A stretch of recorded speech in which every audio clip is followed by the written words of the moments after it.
Everyone, welcome to Desi पटाखा। मैं हूं आराधना आपके साथ। रुबीना और अभिनव ने रिसेंटली एक इंटरव्यू दिया है जहां पर उन्होंने काफ़ी कुछ बोला है अपने फैंस के लिए भी, और कई सारी ऐसी चीज़ें बोली हैं जो अभी तक उन्होंने इंटरव्यूज़ में नहीं बोली थी। क्या कुछ बोला है चलिए बताती हूँ, but in case if you have not subscribe to my channel, do subscribe to Desi Patakha to know all the latest update of entertainment industry.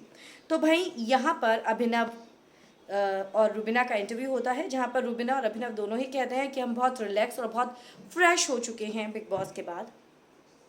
Life में क्या चेंज आए, तो अभिनव कहते हैं अब हम ज़्यादा बिजी हैं और मुझे नहीं लग रहा था कि रुबीना इतनी आगे जाएगी क्योंकि टास्क में इतना अच्छा नहीं कर पा रही थी।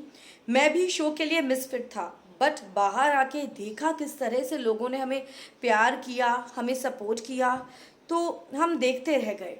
और उस शो ने हमें बतौर इंसान बहुत बदला, बहुत कुछ सीखा हमने उस शो से। यहाँ पर रुबीना बताती हैं कि जब मैं गांव में थी तो मेरी बहन मुझे कहती थी कि आपको इंडस्ट्री में दीदी 12-13 साल हो गए हैं पर आप फेमस ना उतनी नहीं हो पाई हो जितना आपको ना होना चाहिए था। लेकिन अब मेरी बहन कहती है कि इन 6 महीनों के बाद जब से आपकी बिग बॉस की जर्नी ख़त्म हुई है ना, पहले मेरे को लगता था कि आप सो फेमस हो, लेकिन नहीं, अब मैंने देखा है कि आप कितनी फेमस हो और उसकी भी सोच बदल गई मेरे लिए। जिस तरह से फैंस ने सपोर्ट किया, जाहिर सी बात है कि हर किसी की सोच रुबीना को लेकर बदली है। और ये कहीं ना कहीं मुझे लगता है रुबीना अभिनव का जो ऑथेंटिक नेचर है ना, जो वो रियल रहे पूरे शो में, उसी की वजह से उनको फैंस का, जनता का, ऑडियंस का इतना सपोर्ट मिला। आगे एक बहुत मजाकिया बात बताई अभिनव ने। आप सभी को पता है मरजानिया आया है, तो उस पर अभिनव कहते हैं कि इसमें जो कोरियोग्राफी थी तो मुझे ये बोला गया कि शुरू में कोरियोग्राफी रुबीना करेगी और बाद में ना आपको ऐसा प्रिटेंड करना है कि आप रुबीना को कॉपी कर रहे हैं पर आप कर नहीं पा रहे हैं, नो मतलब आपसे हो नहीं रहा है, थोड़ा फनी करना।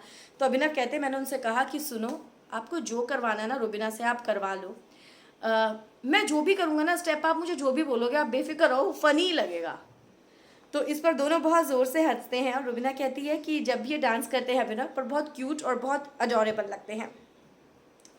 अभिनव यहाँ पर एक और बड़ी बात बोलते हैं कि मैंने शो में यही सीखा कि कैसे आप ह्यूमिलिएशन को हैंडल कर सकते हैं बिग बॉस के घर में। आप किसी भी तरह की नेगेटिविटी या ट्रोलिंग से अब मुझे कोई फ़र्क नहीं पड़ता। आपको याद होगा बहुत कुछ बोला जाता था अभिनव को, बहुत कुछ रुबीना की वजह से शो में है, शो में रुबीना अभिनव की वजह से, इन दोनों का अक्सर बोला जाता था, बहुत ट्रोल किया जाता था दोनों को। तो मैंने सीखा है कि कैसे पॉजिटिव रहना है, हमेशा ब्राइटर साइड को कैसे देखना है। रुबीना बड़ी बात बोलती हैं।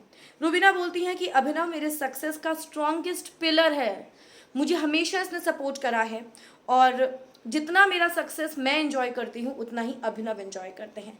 यानी कि इधर वो उन कपल्स को एक तरह की इंस्पिरेशन देना जा रहे हैं, उनको ये समझाना चाह रहे हैं ऐसे कपल्स को जहाँ पर वाइफ कहीं ना कहीं, देखो रुबीना विनर बन गई पर अभिनव ने उस चीज़ को पूरी तरह से एंजॉय करा, अभिनव के परिवार ने करा, रुबीना के परिवार ने करा।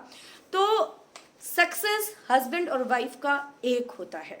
तो यही चीज़ वो सभी कपल्स को भी समझाना चाह रहे हैं कि कभी भी बीच में डिफरेंसेस ना आने दें। तो भाई रुबीना और अभिनव दोनों ही एक ऐसे कपल्स बन चुके हैं, अब मैं ये कहना चाहूँगी, जिनसे बाकी लोग इंस्पिरेशन लेते हैं। आपको कैसे लगते हैं मुझे कमेंट्स में लिखकर बताएं।